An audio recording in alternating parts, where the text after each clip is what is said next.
and play. O'er the fields we go, laughing all the way.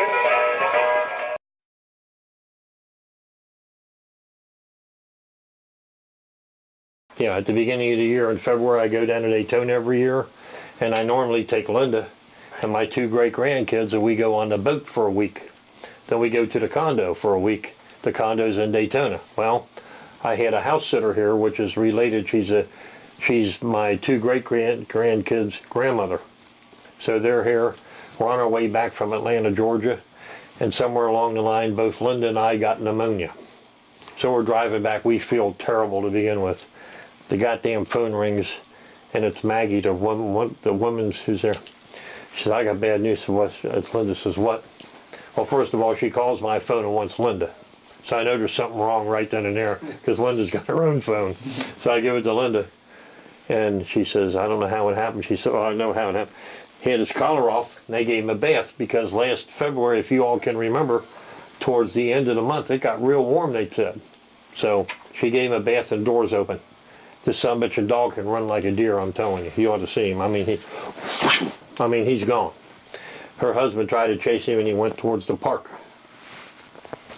Back in the park, somehow, I'm assuming this, he must have got sprayed by a skunk, and he lost his sense of direction, because he went over on the other side of that big main highway and went in what we call a reservoir.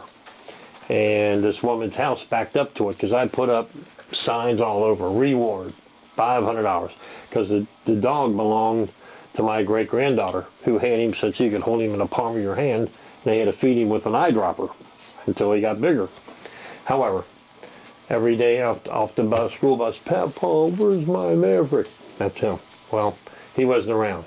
2 weeks went by, nothing. 3 weeks went by, nothing. Another ad in the paper, $500 reward, nothing. I put shit at Kroger's and at the Main Street Market, you know, the stores. I had them all over. So Linda said, did you ever go over to the other side of River Road? And I said, no. I said, he ain't going over there. And so with her wishes, there's no telephone poles. They got underground electric. So I put them in all the mailboxes. When it's all said and done, I get a phone call. This is the 5th week on Monday.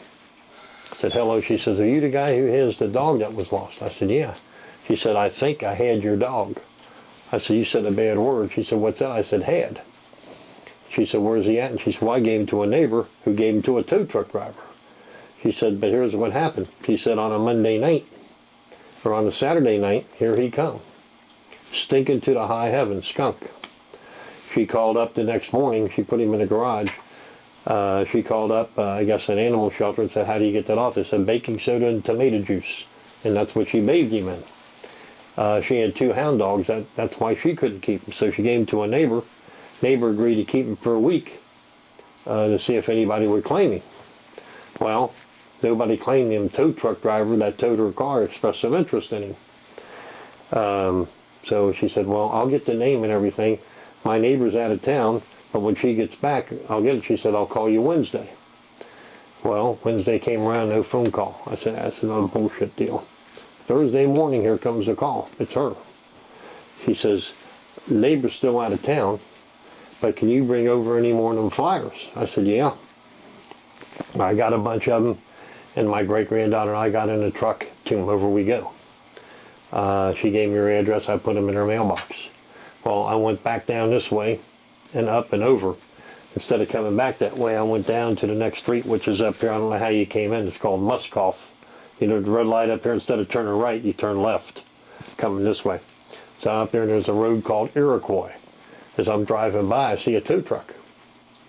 And I call her back. I said, do you remember what color the tow truck? No. Do you remember the name? No. So I go around the block. I'm circling. The guy's got a backyard defense, and here he is running. Granddaughter says, Papa, Papa, there's my Maverick.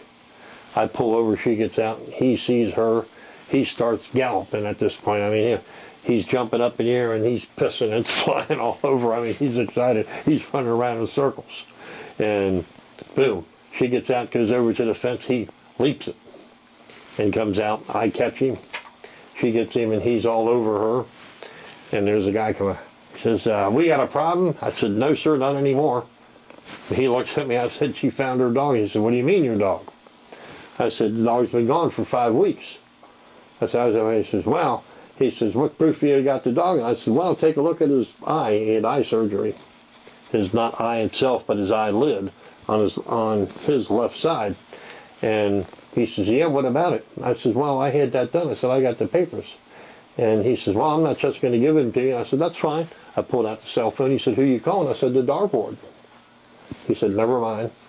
Walked away. His wife came out. His wife was really nice. She said, we thought that somebody would end up claiming him if they seen him because this is too nice of a dog. And they had a little girl, but she had a big bag of dog food and so on, and she gave it to me. And that's the end of that story. And since then, the woman and the daughter have been over several times and seen him. Look, he's in his sleeping mode. He's just a big baby.